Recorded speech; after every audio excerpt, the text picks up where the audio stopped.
അധ്യാപകന്റെ കൈവെട്ടി കേസിലെ മുഖ്യപ്രതി PFI ഭീകരൻ സവാദ് വീണ്ടും NIA കസ്റ്റഡിയിൽ. കൊച്ചിയിലെ പ്രത്യേക NIA കോടതി ബുധനാഴ്ച വരെയാണ് കസ്റ്റഡിയിൽ വിട്ടത്. ഡിജിറ്റൽ തെളിവുകളിൽ വീണ്ടും സവാദിനെ ചോദ്യം ചെയ്തേക്കും. കൂടുതൽ വിവരങ്ങളുമായി ജിജീഷ് കരുണാകരൻ ചേർന്നുണ്ട്. ജിജീഷിലേക്ക് തിരികെ എത്താം. എന്തുതന്നെയായാലും കൃത്യമായ ഒരുപക്ഷെ നിർണായകമായ ഒരു ഘട്ടത്തിലേക്കാണ് ഈ ഒരു കേസ് ഇപ്പോൾ കടന്നിരിക്കുന്നത്. അധ്യാപകന്റെ കൈവെട്ടിയ കേസിൽ ഇപ്പോൾ മുഖ്യപ്രതിയെ വീണ്ടും NIA കസ്റ്റഡിയിലേക്ക് വിട്ടിരിക്കുകയാണ്. PFI ഭീകരൻ സവാദിനെയാണ് NIA കസ്റ്റഡിയിൽ വീണ്ടും വിട്ടത്. കൊച്ചിയിലെ പ്രത്യേക NIA കോടതി ബുധനാഴ്ച വരെയാണ് കസ്റ്റഡിയിൽ വിട്ടിട്ടുള്ളത്. ഒപ്പം തന്നെ ഏറ്റവും പ്രധാനപ്പെട്ട കാര്യമായി എടുത്തു പറയേണ്ടത് ഡിജിറ്റൽ തെളിവുകൾ തന്നെയാണ്. കൂടുതൽ വിവരങ്ങളുമായി ജിജീഷ് കരുണാകരൻ ചേർന്നുണ്ട്. ജിജീഷ, ഇതിലേറെ പ്രധാനപ്പെട്ട കാര്യം ഡിജിറ്റൽ തെളിവുകളാണ്. ഒരുപക്ഷെ അങ്ങനെയെങ്കിൽ ഇനിയുള്ള കസ്റ്റഡി ദിവസങ്ങളിൽ ഇതുമായി ബന്ധപ്പെട്ടുള്ള ചോദ്യം ചെയ്യലുകളും ആ തെളിവെടുപ്പൊക്കെ തന്നെയുണ്ട് ഉണ്ടാവുക.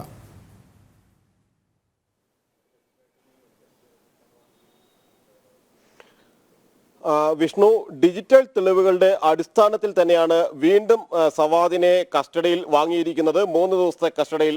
ഇന്ന് മുതൽ ബുധനാഴ്ചയാണ് കസ്റ്റഡി കാലാവധി അവസാനിക്കുന്നത്. കാരണം നേരത്തെ ദേശീയ അന്വേഷണ ഏജൻസിയുടെ കസ്റ്റഡിയിൽ നിരവധി ദിവസം സവാദ് ഉണ്ടായിരുന്നു. 13 വർഷത്തോളം ഒളിവിൽ കഴിഞ്ഞതിന് ശേഷമായിരുന്നു സവാദിനെ കണ്ണൂരിൽ നിന്ന് പിടികൂടുന്നത്. ബേരകത്ത് ഒളിവിൽ കഴിയുന്ന ഘട്ടത്തിൽ അവിടെ നിരവധി ആളുകൾ ഇയാളെ ഒളിത്താവളം ഒരുക്കുന്നതിനുള്ള സഹായങ്ങൾ ചെയ്തിട്ടുണ്ട്. PFI മതഭീകരവാദ ഗ്രൂപ്പിലുള്ള ആളുകളായിരുന്നു പല ഘട്ടങ്ങളിലും സവാദിന് വേണ്ട സഹായം ഒരുക്കിയിരുന്നത്. കൃത്യമായി ഏതെങ്കിലും തരത്തിൽ പിടിക്കപ്പെടും എന്നുള്ളത് കൊണ്ട് തന്നെ മൊബൈൽ ഫോണുകൾ പോലും സ്ഥിരമായി ഉപയോഗിച്ചിരുന്നില്ല. അപൂർവമായി മാത്രമായിരുന്നു ഇയാൾ ഫോണുകൾ ഉപയോഗിച്ചിരുന്നത്. എന്നാൽ ഈ മൊബൈൽ ഫോൺ അടക്കമുള്ള ചില ഡിജിറ്റൽ തെളിവുകൾ, കാരണം സമൂഹ മാധ്യമ അക്കൗണ്ടുകൾ സവാദ് ഉപയോഗിച്ചിരുന്നു. അത് മറ്റു ചില പേരുകളിലായിരുന്നു സവാദ് സമൂഹ മാധ്യമ അക്കൗണ്ടുകൾ ഉപയോഗപ്പെടുത്തിയിരുന്നത്.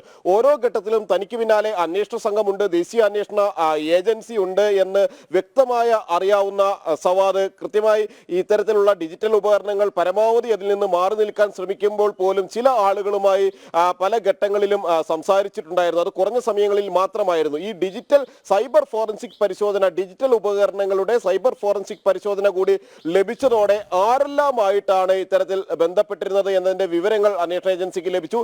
ഇത് സംബന്ധിച്ച വിശദമായ ചോദ്യം ചെയ്യുന്നതിന്റെ ഭാഗമായിട്ടാണ് സവാദിനെ വീണ്ടും കസ്റ്റഡിയിൽ എടുത്തിരിക്കുന്നത്. കാരണം കേസിൽ 2 തവണയായി ആദ്യഘട്ടത്തിൽ ഉണ്ടായിരുന്ന പ്രതികൾ ശിക്ഷിക്കപ്പെട്ടിരുന്നു. രണ്ടാമത്തെ 2 ഘട്ടങ്ങളിലായി നിരവധി ആളുകൾ ഈ കേസുമായി ബന്ധപ്പെട്ട് ശിക്ഷിക്കപ്പെട്ടിട്ടുണ്ട്. ആസൂത്രിതമായി നടന്നിട്ടുള്ള ആക്രമണമാണ്. ഭീകര സ്വഭാവത്തോടു കൂടി തന്നെയാണ് പ്രൊഫസർ TJ ജോസഫിന്റെ കൈപ്പത്തി വെട്ടി മാറ്റിയത് എന്ന് ദേശീയ അന്വേഷണ ഏജൻസിയുടെ അന്വേഷണത്തിലും കണ്ടെത്തിയിരുന്നു. ഭീകരവാദ പ്രവർത്തനം തന്നെയായിരുന്നു, ഭീകരാന്തരീക്ഷം സൃഷ്ടിക്കുക എന്നത് തന്നെയായിരുന്നു ഇവരുടെ ലക്ഷ്യമെന്നും അന്വേഷണ സംഘത്തിന് വ്യക്തമായിരുന്നു. എന്നാൽ ആ സമയം മുതൽ തന്നെ സവാദ് ഒളിവിൽ പോയി. കൃത്യത്തിന് ശേഷം, കാരണം അധ്യാപകന്റെ കൈപ്പത്തി മറ്റ് ആളുകൾ പിടിച്ചു വെച്ചു കൊടുത്തപ്പോൾ കൈപ്പത്തിയിലേക്ക് കൈപ്പത്തി വെട്ടിമാറ്റിയതും എല്ലാം തന്നെ സവാദായിരുന്നു. ഈ വെട്ടാൻ ഉപയോഗിച്ച ആയുധവുമായി മഴുവുമായിട്ടായിരുന്നു സവാദ് ഇവിടെ നിന്ന് രക്ഷപ്പെട്ട് പോയത്. പിന്നീട് കേരളത്തിന് വെളിയിൽ പല സ്ഥലങ്ങളിൽ, കേരളത്തിന് പുറത്ത് നിരവധി സ്ഥലങ്ങളിൽ ഇയാൾ ഒളിവിൽ താമസിച്ചിട്ടുണ്ട്. അതിൻ്റെ വിദേശത്തേക്ക് ഇയാൾ കടന്നതായ ചില സൂചനകളും ലഭിച്ചു. ഇന്റർപോളിന്റെ അടക്കം സഹായത്തോടു കൂടി സവാദിനായി അന്വേഷണം തുടരുന്നതിനിടയിലാണ് ദേശീയ അന്വേഷണ ഏജൻസി ഇയാളെ കണ്ണൂരിൽ നിന്ന് തന്നെ പിടികൂടുന്നത്. PFIയുടെ ശക്തി കേന്ദ്രമായിരുന്നു, അല്ലെങ്കിൽ മതഭീകരവാദ ഗ്രൂപ്പുകളുടെ ശക്തി കേന്ദ്രങ്ങളിലായിരുന്നു പല ഘട്ടങ്ങളിലും സവാദ് ഒളിവിൽ താമസിച്ചിരുന്നത്. കുടുംബത്തോടൊപ്പമായിരുന്നു ഒളിവിൽ താമസിച്ചിരുന്നത്.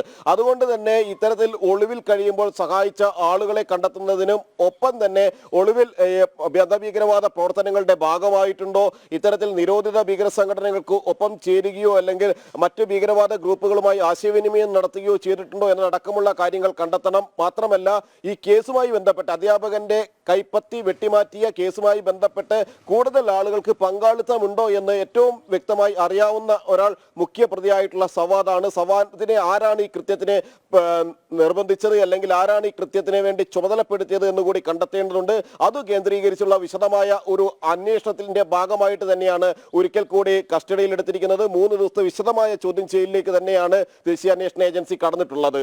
വിഷ്ണു, വ്യക്തമാണ്. ജിജീഷാണ് വിശദമായ റിപ്പോർട്ടുകൾ പങ്കുവച്ചത്.